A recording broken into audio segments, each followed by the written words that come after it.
بسم اللہ الرحمن الرحیم۔ فمن بدلہ بعد ما سمعہ، تو جس نے بدل دیا اس وصیت کو اس کے بعد کہ اسے سنا تھا، فإنما اسمہ علی الذین یبدلونہ، تو اس کا بوجھ، اس کا گناہ انہی پر آئے گا جو تبدیل کرتے ہیں۔ جو وصیت کرنے والا تھا وہ بری ہے، اس نے صحیح وصیت کی تھی، جس نے بعد میں اس وصیت میں تحریف کی، تبدیلی کی، اس کا وبال، اس کا بوجھ انہی پر آئے گا۔ ان اللہ سمیع علیم، یقینا اللہ سب کچھ سننے والا اور جاننے والا ہے۔ فمن خاف من موص جنفا، اب اگر کسی کو اندیشہ ہوا کہ وصیت کرنے والے نے جانبداری برتی ہے، ٹھیک وصیت نہیں کی ہے، دیانتداری کے ساتھ اس کی رائے یہ ہوئی، او اسمن، یا گناہ اس نے کمایا ہے، فاصلح بینہم، اور اب ان کے مابین صلح کرا دی، ورثاء کو جمع کیا کہ بھائی وراثت تو یہ تھی، ان کی وصیت تھی، لیکن دیکھو اس میں یہ زیادتی والی بات ہے، اگر تم مطمئن ہو جاؤ، متفق ہو جاؤ، تو اس میں اتنی تبدیلی کر دی جائے ان کے اتفاق سے، فلا اسم علیہ، تو اس میں کوئی گناہ نہیں ہے، یعنی ایسی نہیں ہے یہ بات کہ اس کو وہ سینکشن اور سینکٹیٹی حاصل ہو گئی ہے، تقدس، کہ اب اس میں کوئی تبدیلی نہیں ہو سکتی۔ باہمی مشورے سے اور اچھے جذبے سے، اصلاح کے جذبے سے وصیت میں تغیر ہو سکتا ہے۔ ان اللہ غفور الرحیم، یقینا اللہ تعالی بخشنے والا ہے، رحم فرمانے والا۔ اب لڑی آ گئی دوسری عبادت والی، عبادت میں صوم۔ جہاں تک نماز کا ذکر ہے تو وہ تو مکی صورتوں میں اس کا بے تحاشا مرتبہ ذکر موجود ہے، لیکن یہاں جو ہے معاملہ صوم، اس سے پہلے مکی دور میں صوم کا کہیں کوئی تذکرہ ہی نہیں، نہ عربوں میں اس کا رواج تھا۔ یہ لفظ بھی عربی زبان میں تھا گھوڑوں کے لیے، گھوڑے روزہ رکھتے تھے، رکھتے کیا تھے بیچارے، انہیں رکھوایا جاتا تھا، کیونکہ عربوں کا جو معاملہ تھا وہ لوٹ مار، غارت گری، اور اس کے لیے انہیں چاہیے تیز رفتار سواری، جاؤ حملہ کرو، لوٹو مارو اور بھاگو۔ اونٹ جو ان کی فضا اور ان کے ماحول کے لیے مناسب تھا، وہ زیادہ تیز دوڑ نہیں سکتا، اپنی اس ضرورت کے لیے گھوڑا چاہیے تھا۔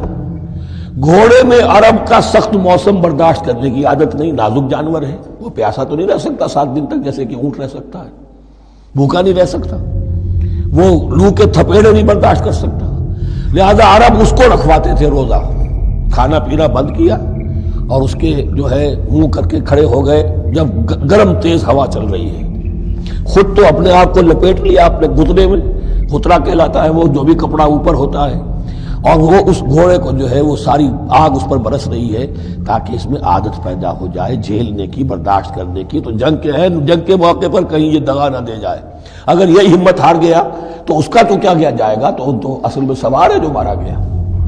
یہ روزہ ان کے ہاتھ تھا، لیکن جب حضور آئے مدینے میں تو یہاں یہود میں روزے کا رواج تھا، وہ ایک تو عاشورہ کا روزہ رکھتے تھے، اس لیے کہ وہ تاریخ تھی جس میں کہ نجات ملی تھی بنی اسرائیل کو فرعونیوں سے۔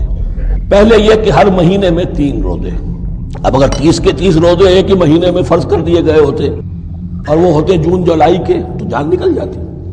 بہترین تدبیر یہ کی گئی ہر مہینے میں، اور یہ موسم سارے آ رہے ہیں اس میں۔ پھر کچھ عرصے کے بعد یہ رمضان کا روزہ فرض کیا گیا۔ پہلا جو روزہ تھا 3 دن کا، اس میں یہ بھی تھی اجازت کہ جو اگر مسافر نہیں ہے، بیمار بھی نہیں ہے، طاقت رکھتا ہے روزہ رکھنے کی، پھر بھی روزہ نہ رکھے تو اس کا فدیہ یہ ہے کہ 1 مسکین کو کھانا کھلائے، علی الاطلاق تھا یہ۔ جب رمضان کے روزے کی فرضیت ہو گئی تو اب یہ فدیہ نہیں ہے، البتہ حضور نے اس کو باقی رکھا ایسے شخص کے لیے جو بہت بوڑھا ہے، یا کوئی خاتون بہت بوڑھی ہے برداشت نہیں کر سکتی، یا کوئی بیمار ہے، کسی سخت ایسی بیماری میں ہے کہ روزہ اس کے لیے جان کے لیے ہلاکت کا اندیشہ ہو سکتا ہے، اس کے لیے فدیہ برقرار رکھا۔ عام طور پر صحت مند شخص جو مسافر بھی نہ ہو اس کے لیے یہ رعایت ختم ہو گئی۔ یہ ہے ان آیات کی تعبیر جس پر میں پہنچا ہوں، اور بہت عرصے بہت پہلے پہنچ گیا تھا، لیکن چونکہ اکثر مفسرین نے یہ بات نہیں لکھی ہے تو میں جھجکتا رہا، لیکن بعد میں مجھے معلوم ہوا کہ مولانا انور شاہ کاشمیری رحمۃ اللہ علیہ کی رائے یہی ہے، تو مجھے اعتماد ہو گیا، اور پھر مجھے اس کا ذکر جو ہے یہ تفسیر کبیر میں امام راضی کے ہاں بھی مل گیا کہ متقدمین کے ہاں یہ رائے موجود تھی کہ پہلی 2 آیتیں جو ہیں اس روزے سے متعلق، یہ رمضان کے روزے سے متعلق نہیں ہیں، بلکہ وہ 3 ہر مہینے کی 13، 14 اور 15 ایام 20 کے روزے حضور نے بعد بھی رکھے ہیں نفلاً، لیکن شروع میں یہ 3 روزے رکھنے کا حکم دیا گیا تھا۔ پہلی 2 آیتیں اس 6 آیتوں پر مشتمل رکوع اور یہ ایک عجیب مقام ہے. قرآن مجید کے احکام بہت دفعہ ہے، نماز کے احکام قرآن میں بہت دفعہ ہیں، کہیں وضو کا ہے، کہیں تیمم کا ہے، کہیں اور نماز خوف کا ہے، مختلف جگہوں پر. لیکن صوم کی عبادت پر یہ 6 آیات کامل ہیں، مکمل ہیں. اس کی حکمت، اس کی غرض و غایت، اس کے احکام سب کے سب اس میں آ گئے. اب پہلی 2 آیتیں کون سی ہیں؟ یا ایھا الذین آمنوا کتب علیکم الصیام کما کتب علی الذین من قبلکم لعلکم تتقون. اے ایمان والو، تم پر بھی فرض کیا گیا روزہ رکھنا، جیسے کہ فرض کیا گیا تھا تم سے پہلوں پر، تاکہ تمہارے اندر تقوی پیدا ہو جائے.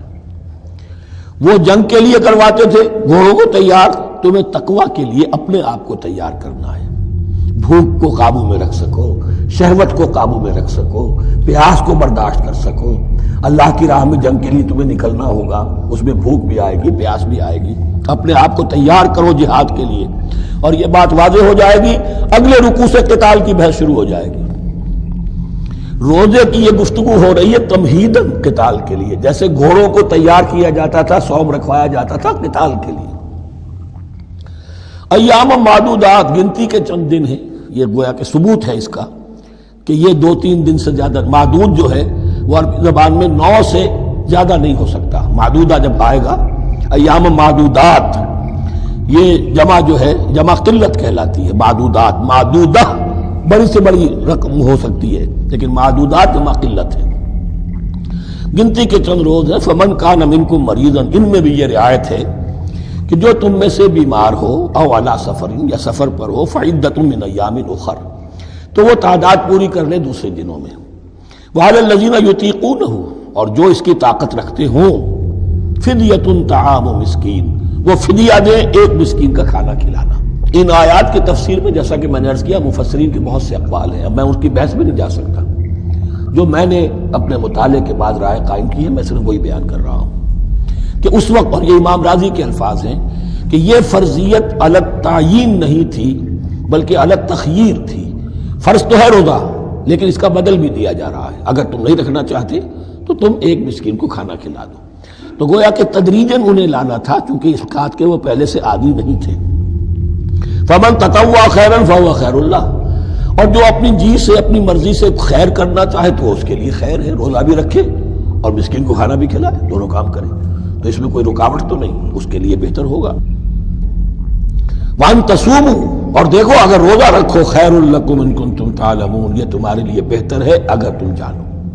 اب یہاں بھی ایک طرح کی رعایت کا انداز ہے. صدق اللہ العظیم.